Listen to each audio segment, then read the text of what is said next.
हमारी सफलता के पीछे, हमारी आज की सफलता के पीछे एक बहुत बड़ा फैक्टर है, परंतु हिडन फैक्टर है, वो है हमारे पास्ट कार्मिक अकाउंट्स, जो हम शरीर छोड़ते वक्त कैरी फॉरवर्ड करते हैं अगले बर्थ के लिए,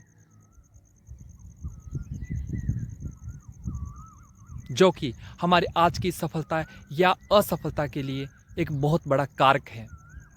आप देख लीजिए, छोटे छोटे बच्चे इतने प्रतिभा संपन्न हैं, चाहे डांस का क्षेत्र हो, चाहे गायकी का क्षेत्र हो सकता है उनके ये पिछले जन्मों का कैरी फॉरवर्ड हो, कौन जान सकता है।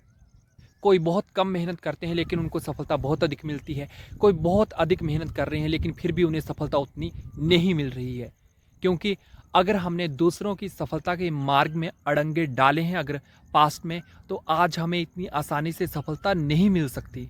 जिसे देखकर हमें खुशी नहीं होती, वो हमारे घर में कभी भी नहीं आते। अगर दूसरों को देखकर, दूसरों की सफलता को देखकर हमें प्रसन्नता नहीं होती है, तो वही सफलता हमारे घर नहीं आएगी। पास्ट में किए हुए कर्म, जैसे कि दुआएं हैं, तो वो आज हमारे जीवन की यात्रा में एक ईंधन का काम करती है, हमें सफलता तक पहुंचाने के लिए। बद्दुआएं भी अपना काम करती हैं, लेकिन इससे उल्टा।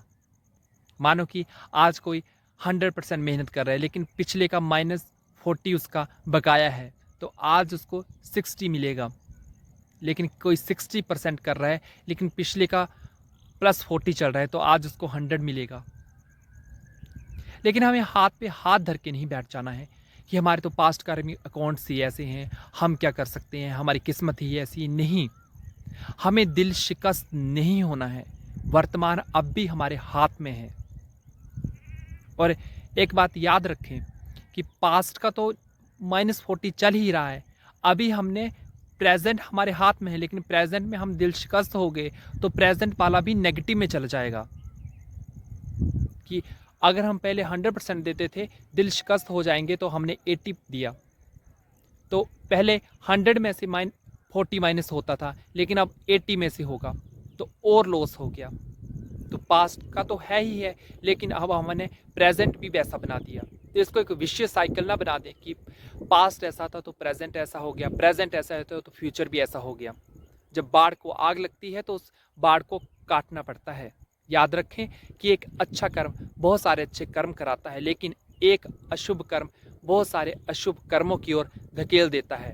जैसे कि कोई एक बॉल है जिसको हमने एक सीढ़ी पे रख दिया है, वो नीचे ही लुढ़कती हुई जाएगी। इसलिए हमें कभी दिल शिकस्त नहीं होना है, भूल कर भी। जैसे हम दूसरों को दुख नहीं देना चाहते, वैसे हमें स्वयं को भी दुख नहीं देना है, क्योंकि जब हम दिल शिकस्त होते हैं तब हम स्वयं को दुख देते हैं। सुपीरियोरिटी कम्प्लेक्स में हम दूसरों को दुख देते हैं, इन्फीरियोरिटी कम्प्लेक्स में हम खुद को दुख देते हैं, लेकिन दोनों ही गलत हैं। एक व्यक्ति एक जंगल से जा रहा है, रात होने वाली है, वो जल्दी जल्दी जाता है ताकि इस जंगल से वो जल्दी से पार हो सके, लेकिन जल्दी जल्दी के चक्कर में वो गिर जाता है, फिसल जाता है, और फिसलता फिसलता वो नीचे जाता है, लेकिन उसके हाथ में एक डाली आ जाती है। वो उस डाली को पकड़ लेता है। अब सोचता है कि मैं इस डाली को छोड़ दिया तब तो मैं खाई में गिर जाऊंगा, इसलिए वो उसको छोड़ता नहीं है, और सुबह होने तक वो उस डाली को पकड़े रखता है। जब सुबह होती है तो वो देखता है कि ज़मीन तो थोड़ी ही दूर पर थी, क्योंकि अंधेरा था, वो देख नहीं सका। इसलिए भले ही घटाटोप अंधियारा है, भले ही रात की तारीकी है, लेकिन हमें हिम्मत नहीं हारनी है, हमें दिल शिकस्त नहीं होना है, हमें हिम्मत नहीं हारनी है। हिम्मते बच्चे मददे बाप।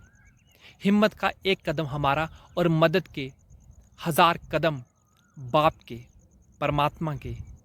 हम 99th प्रयास में हार मान बैठे, हो सकता है कि हमें 100th प्रयास में ही सफलता मिल जानी हो।